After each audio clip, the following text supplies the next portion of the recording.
recevons en ce moment du journal Ababakar Sedir Bey, le directeur général du port autonome de Dakar. Bonsoir. Bonsoir. Alors, monsieur le directeur général, vous êtes à la tête du port depuis 1 an et demi. Quelle est actuellement la situation du port de Dakar? Merci, je vous remercie. Le port de Dakar se porte mieux. Nous avons eu cette année 2018 des résultats exceptionnels, voire historiques, grâce à l'engagement du personnel, grâce à leur expertise, mais aussi grâce à l'accompagnement des membres du conseil d'administration pour leur orientation stratégique, mais aussi grâce à la confiance du président de la République, qui a eu une confiance totale en notre gestion et qui nous a non seulement inspirés, mais guidés, et qui nous a permis de n'avoir jamais douté.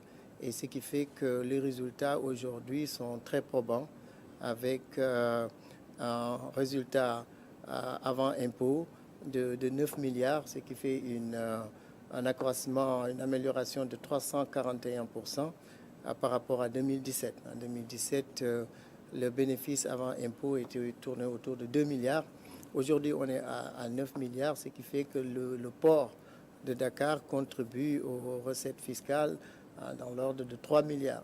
Donc, pour 2018, nous allons payer 3 milliards, ce qui fait que en bénéfice net, nous nous retrouvons avec 6 milliards 300, ce qui n'a jamais été enregistré au niveau du port de Dakar. Et aujourd'hui, vous avez entamé un important travail d'assainissement des finances du port. Vous parlez également davantage du personnel. Comment ça se traduit? Oui, nous avons travaillé très très dur. Nous avons travaillé sur les charges. Nous avons optimisé les recettes, ce qui fait que la trésorerie du port se porte beaucoup mieux. En septembre 2017, quand je venais, on était au rouge sur le solde de trésorerie de moins 8 milliards. Aujourd'hui, nous avons une embellie avec une trésorerie positive de 7,4 milliards. Et c'est ça qui nous a permis effectivement d'avoir des avancées au niveau du personnel, notamment sur le programme Habitat, mais aussi sur la régularisation des temporaires. Donc on a pu régulariser 300 temporaires à des CDD sur une base de 210 qui étaient demandés par le personnel, mais quand les syndicats ont demandé les 210, notre trésorerie nous permettait d'aller à 300. C'est pour ça que j'ai demandé qu'on fasse ces 300 en attendant 2020 et 2021 pour résorber le reste des temporaires. Donc une situation assainie, en encours de la dette qui diminue de 13 milliards. En 1 an et demi, nous l'avons réduit de 13 milliards en passant de 45 à 33 milliards aujourd'hui. Donc on voit des perspectives qui s'ouvrent pour le port de Dakar. Alors on peut, sans risque de se tromper, on peut dire donc que tous les signaux sont verts actuellement au port. Aujourd'hui, on a regardé avec les membres du conseil d'administration. Tous les indicateurs que nous suivons sont positifs, sont au vert. Et nous avons un plan stratégique qui est ambitionné de porter la rentabilité à 15% à l'horizon 2023. Avec les résultats de cette année, nous sommes déjà à 11%. Donc la rentabilité en 2017 était de 3%.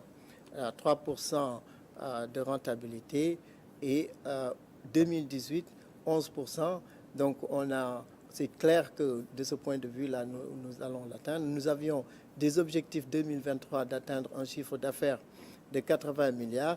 Avec les résultats qu'on a obtenus, j'ai demandé qu'on soit beaucoup plus agressif pour essayer d'atteindre 100 milliards en 2023. Aujourd'hui, le chiffre d'affaires du port est de 56 milliards.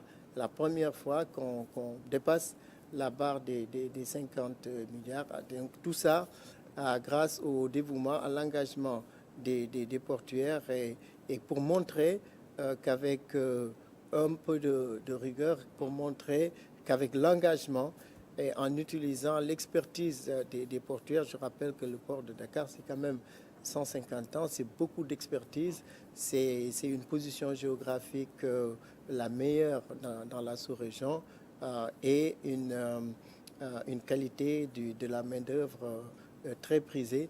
Avec tous ces atouts, nous pouvons devenir le moteur de l'émergence que nous ambitionnons. Nous sommes candidats pour être le moteur du PSC et nous avons tous les arguments pour cela. Alors, à côté de ce volet assainissement des finances du port, il y a également le chantier de la congestion que vous avez entamé. Où est-ce que vous en êtes?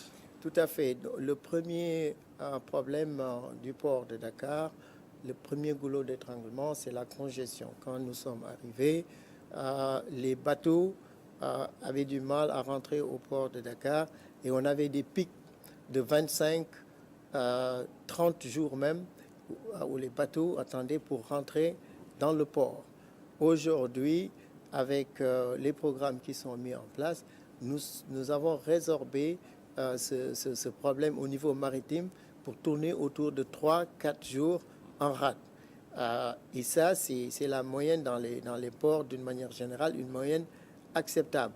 Néanmoins, nous avons toujours ce problème de congestion au niveau terrestre. Une fois que la marchandise est débarquée, nous avons 1800 camions qui rentrent au port de Dakar, dont 1200 qui vont dans le terminal à conteneurs. Et sans planification, sans gestion des flux de camions, il est extrêmement difficile de gérer cette congestion qui nous coûte beaucoup. Et là, on a encore du travail à faire. Vous avez tout à l'heure parlé, DG, donc de votre ambition de faire du port le moteur de l'émergence. Alors, cela est adossé à plusieurs projets phares. Est-ce qu'on peut en savoir quelques-uns? Oui, tout à fait. Et ça, c'est un pari. Le pari de faire de l'activité portuaire le moteur de l'émergence. Et on a des projets qui sont prêts, en fast track, comme le président le demande, à être mis en œuvre aujourd'hui. Le changement de paradigme, c'est de passer d'un port débarquement de marchandises où on ne s'intéresse qu'à servir la marchandise. Une fois que c'est débarqué au port de Dakar, le port s'en lave les mains. Nous voulons dépasser ce port classique à un port de 4e génération, un port de service, un port industrie, un port qui est adossé à une zone économique spéciale. Et c'est justement cela qui va permettre au port de devenir le moteur en quoi faisant, en ayant une zone qui permet l'exportation. Le grand problème de notre économie, c'est son déficit structurel dans la balance commerciale. Nous importons pour à peu près 3 000 milliards, mais nous n'exportons que pour 1 000 milliards. Donc un déficit pratiquement entre 1 800 à 2 000 milliards. Et on ne pourra jamais atteindre l'émergence si on n'exporte pas. Si on fait un modèle Singapour où dans le port, il est adossé une zone économique spéciale, il est possible que la marchandise brute arrive au port de Dakar ou au port de Dakar à Dayan, que ces produits soient transformés, remis dans les bateaux et exportés. Je rappelle que aujourd'hui, les statistiques du port de Dakar montrent que 73% des conteneurs qui arrivent repartent vides. Donc c'est le signe de notre faiblesse structurelle et il faudrait avoir un port avec une zone économique spéciale, des marchandises qui arrivent, qui sont traitées pour le reste de la sous-région. Les Chinois peuvent s'y installer, les Européens peuvent s'y installer. Tangemed le fait avec 300 hectares où Renault fait un assemblage de véhicules. C'est des choses qui peuvent se faire ici. C'est notre ambition de faire du port de Dakar. Et parmi ces projets phares, le plus grand, bien entendu, c'est le port de Dakar à Dayan. Ce port sera le plus grand port de l'Afrique de l'Ouest.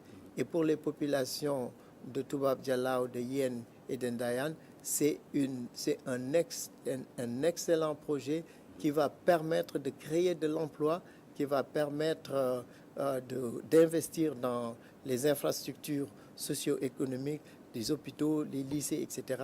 Et dans les jours qui vont venir, nous allons nous déplacer à Ndayane, rencontrer les populations, expliquer le projet, en quoi il est structurant. Et dans toutes les villes du monde où on a des ports, ça devient des grandes villes, ça crée de l'emploi, ça améliore la formation des jeunes. Les jeunes que nous les voulons au Sénégal, travailler ici et gagner sa vie et ne pas se déplacer du pays, puisque ce pays a le potentiel d'attirer les investissements directs étrangers et le port va y participer.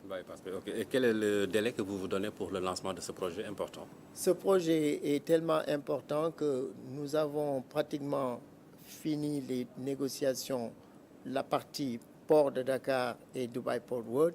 Aujourd'hui, le président de la République a mis en place un comité de pilotage pour finaliser les négociations autour du ministre d'État, secrétaire général de la présidence, avec le ministre des Finances, le ministre de l'économie, le DG de l'APIX, le DG du Fonds 6 et le DG du PAD pour finaliser et à partir du deuxième semestre, nous devrions commencer à faire les travaux du port de Ndayane, bien entendu, après concertation avec les populations de la zone, parce que c'est un projet structurant important pour le pays, important pour ses populations aussi. Bien sûr, bien sûr. En tout cas, nous vous souhaitons bonne chance pour la mise en œuvre de ce projet important. Ababacar Sedikh Bèye, le directeur général du port autonome de Dakar, je vous remercie d'être passé pour nous parler de la situation financière du port autonome de Dakar, mais également des projets importants que vous lancez pour faire de ce port le moteur de l'émergence au Sénégal. Merci.